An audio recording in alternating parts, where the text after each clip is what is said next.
So generally the division of mitzvos, there are three categories of mitzvos. There is Chukim, which corresponds loosely to suprarational mitzvos that we don't know the reason for. These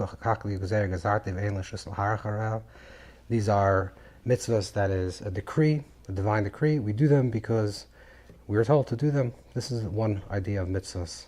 For example, shatnas, to mix wool and linen, is, for example, a mitzvah that's considered a choik.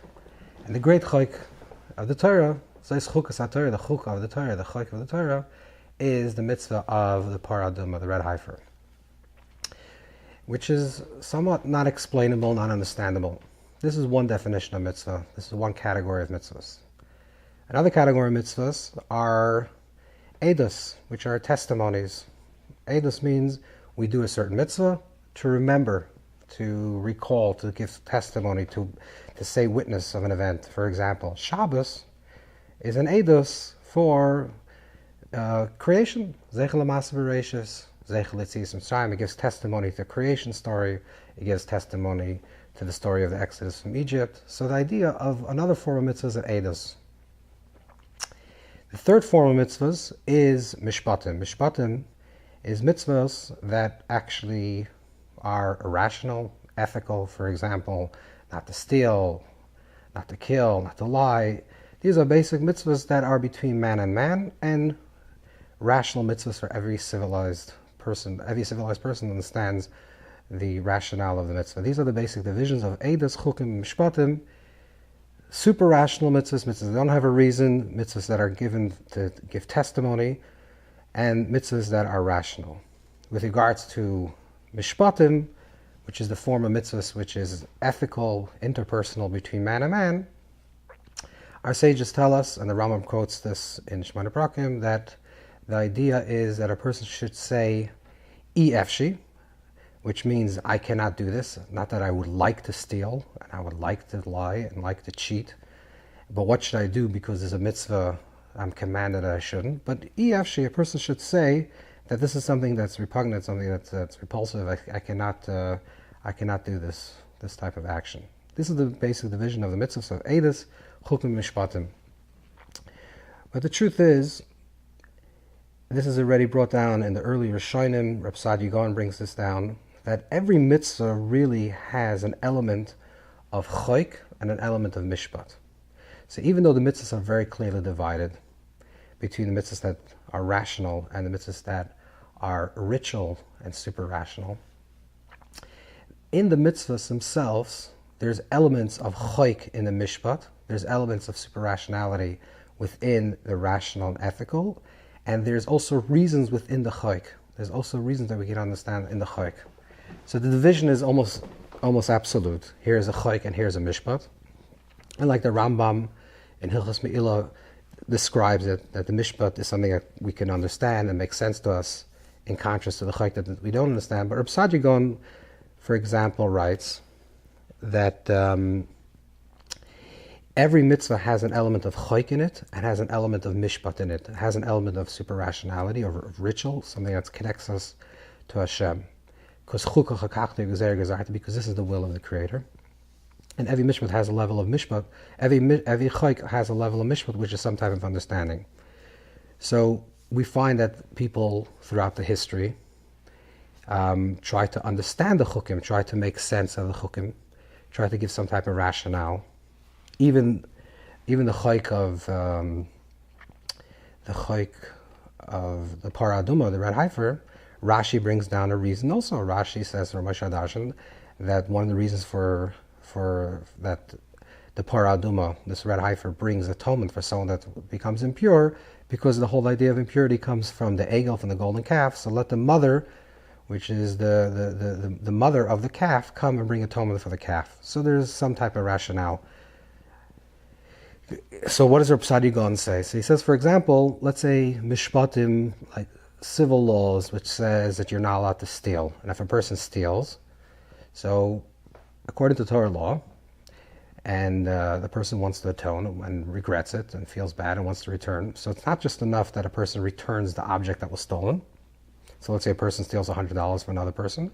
Not only do they have to return the $100 to do atonement, but they have to also do kaifel. They have to pay twice, which means they have to pay $200.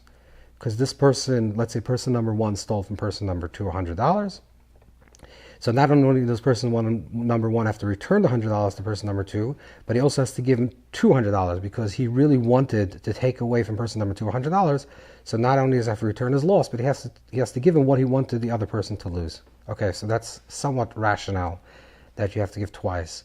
But there's special laws that if you steal, for example, a bull or you steal a sheep, it's not so practical today in Western society, but if you live more in the farmlands, you steal someone's bull or sheep, so then you have to pay 4 times the amount. If it's a sheep, 4 or 5 times the amount. Double. Not only you have to pay double, but you have to pay 4 times the amount. You have to return. So why 4? Why 5? So the Talmud, the Gemara says 2 different reasons why there's a difference between a bull and a sheep, because it's more embarrassment to carry a bull in the street, and a bull you can actually walk. But why 4 times, 5 times? Why not 8 times, 6 times, 10 times? So the Rasak says that's actually the element of choik in the Mishpat. That's the element of chukah chakakti. This is the will of the Creator. Within the Mishpat, within the law, that tells us of within the civil element of the law. So let's try to understand this a little bit deeper. The truth is that every mitzvah, the root of every mitzvah has to be a choik. The root of every mitzvah has to be a choik. It cannot be a mishpat. It cannot be a rationale. In halacha, it's brought down in the Mishnah. The Rambam actually quotes the same halacha in Hilchas Tefillah, chapter 9. If someone says, or someone says that the reason why there's a mitzvah to send away the mother bird, if you want to take the eggs, for example, which is called Shiluach HaKan. The mitzvah is because Hashem, the divine one, is a compassionate one, a rachamim, and therefore Hashem wants that we should be compassionate. So Hashem says, be compassionate on the mother bird, because to take away the chicks, the eggs, from the mother in the presence of the mother is very painful to the mother, but you want the eggs to eat, for whatever reasons you want the eggs, for some purpose that you need it. So send away the mother so the mother should not see that experience.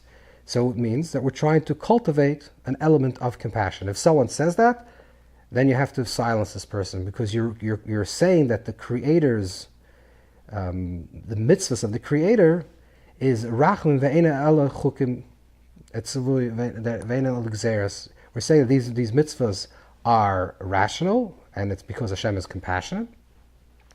And the truth is that the mitzvah is a gzera. A gzera means it's a decree, no rationale. Yet the Rambam himself writes in the end of Hilchas Tumor that kol shatarui litin loitam ten loitam. Whenever there's a mitzvah, whenever you find a mitzvah, even if it's a choik, you should try to give it reason. And in fact, the Rambam himself, in the Moreh Nevuchim, in the third part, writes that the reason why there's the mitzvah of Shiluach HaKan, of sending away the mother if you want the eggs, is because to cultivate compassion. So we should feel like, just like we're being compassionate on the mother of the mother bird, certainly we should be compassionate in interpersonal and human connections.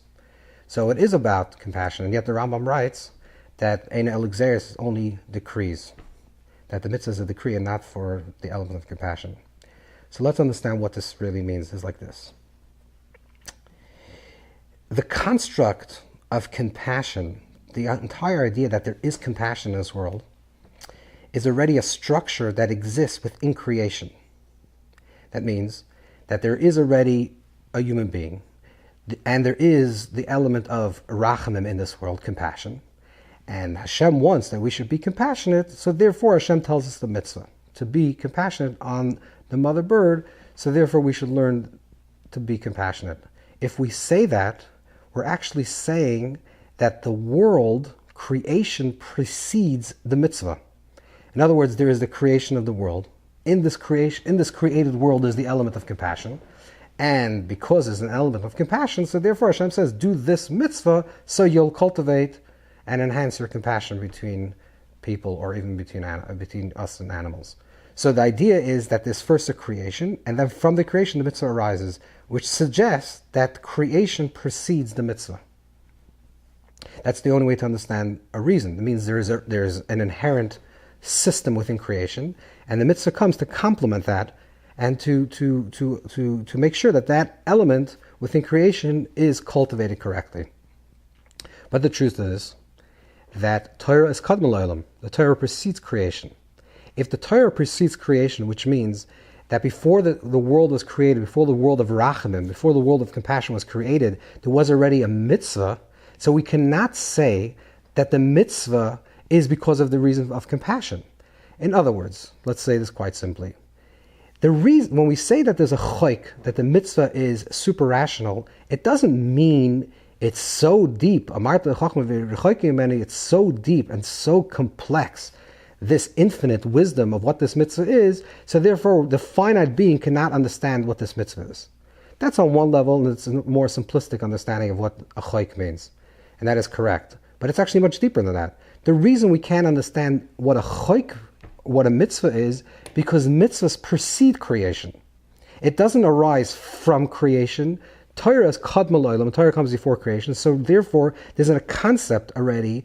There's a paradigm of mitzvahs before there is compassion. So if there's a paradigm of mitzvah before there is compassion, so it cannot be that the reason for the mitzvah is to cultivate compassion. There has to be something, an other purpose. And on a deeper level, there cannot only be another purpose, and it's not just the purpose that is suprarational and beyond creation, but there cannot be a purpose, period. Or there can't be a reason. Let's phrase it different. There cannot be a reason. It's a choik. It's the reason is because that's what Hashem wanted. Because if we say there's a reason for something, reason by definition means that there's a chesed, there's an element of lack, and you're doing something to fill that lack. Let's say you're thirsty, and therefore you pour yourself a cup of water. So someone asks you, why did you pour yourself a cup of water? Oh, because I'm thirsty. And therefore, when I drink this water, I'll become satiated and won't be thirsty any longer. Which suggests that there is something that's missing, and the reason completes the thing that is missing. But in the world of Alma D'Yichud, in the world of perfection, in the world of unity, in the Creator's reality, there's no possibility for anything that's lack. Because there's no possibility of anything that's lack, there can't be a reason for this mitzvah, because it's not a reason. A reason suggests already something that's missing that's trying to be filled. There is no compassion, and you're trying to become compassionate. If you say that, that means there's something that's not compassionate. So not only is it pre-compassion, because the Torah precedes creation, but it's also not even possible to say that there is a reason, because reason suggests lack. So this is the element of the choik of the mitzvah. So therefore, every mitzvah, in principle, even though the mitzvahs are divided to Eidos, Chukim, Mishpatim, these three divisions, but in the deepest reality, actually every mitzvah is a choik. Every mitzvah is chuchuk hakim, gzeira gezarti. It's a gzeira of Hashem. It's the will of Hashem. Why did Hashem want it? Because Hashem wanted it. Not for a why, because a why suggests a reason. A reason suggests something that's a lack. So it doesn't arise from creation, it's pre-creation. Its Torah is kadmon l'olam, and since it's pre-creation, it also does not have a reason, and also because the idea that reason suggests lack. However, every mitzvah we said is a choik, but every mitzvah also, kol shat arui litlan tam, ten latam, whatever you can give a reason, give a reason. Because the Torah is not only pre-creation, but istakel be'iraisa or barama. Hashem looks into the Torah and creates the world, which means that on an even deeper level, it's not only that the Torah precedes creation, but creation is a manifestation of the Torah. The world is a roshim of the Torah. The world is an imprint, a reflection, or an inflection exactly of what the Torah is. When the Torah says that there's Shabbos in the world, that there's a concept of Shabbos, that's then reflected in the seventh day of the week that becomes Shabbos. The acts of mitzvos, the mitzvos of the Torah, is not only that the Torah is pre-creation, but the Torah is also the blueprint of creation.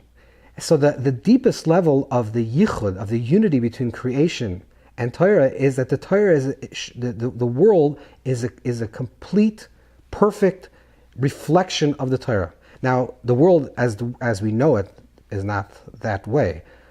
It's not consistently that way. You could be Machal Shabbos. You can desecrate the Shabbos. You can go outside in the street into a field and pluck an apple from a tree. But it says that there'll come a time when you're going to try to do that, try to take an apple from the tree, and the tree is going to say, today's Shabbos Ayom. Today's Shabbos. There'll come a time in the perfect state of the world of Yichud where the Torah will be and the world will be in perfect harmony. This is the way it is actually in essence. In essence, the Torah and the world are in perfect harmony. Now we're in a state of exile, so things are not aligned correctly. So what that means is that because the Torah and the world are in perfect harmony with each other, which is it's the Roshim, the imprint of the Torah, of the world. The world is an imprint of the Torah, and the Torah is an imprint, is a Roshim of Elikus, is an imprint of the divine. So therefore, one is a reflection of the other.